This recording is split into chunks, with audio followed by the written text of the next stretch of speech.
આજે આપણે બનાવીશું ફરાળી રાયતું, જે બધા જ ફરાળમાં ચાલે. મેં અહીંયા 2 થી 2.5 વાટકા જેટલું દહીં લીધું છે. આમાં આપણે ખાંડ એડ કરશું 1 વાટકા જેટલી. પછી તમને જો વધારે મીઠું ભાવતું હોય કે ઓછું મીઠું એ પ્રમાણે એડ કરવાનું. ખાંડને આપણે હલાવીશું.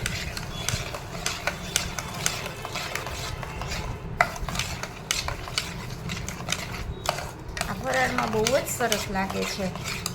આમાં આપણે 1 ચમચી મીઠું, નમક. તમે નમક ન ખાતા હો તો સ્કીપ પણ કરી શકો છો. પાછું થોડી વાર હલાવશું.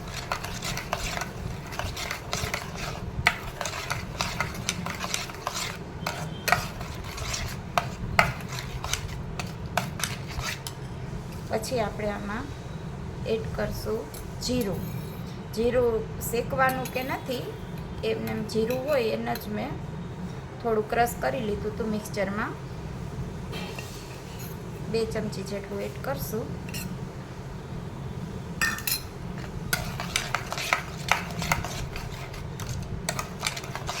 આમાં મેં કાકડી 2-3 કાકડી ખમણીને રાખી હતી, કાકડી એડ કરી દેશું. આ રાયતું ચોક્કસથી ટ્રાય કરજો, એટલું સરસ લાગે છે.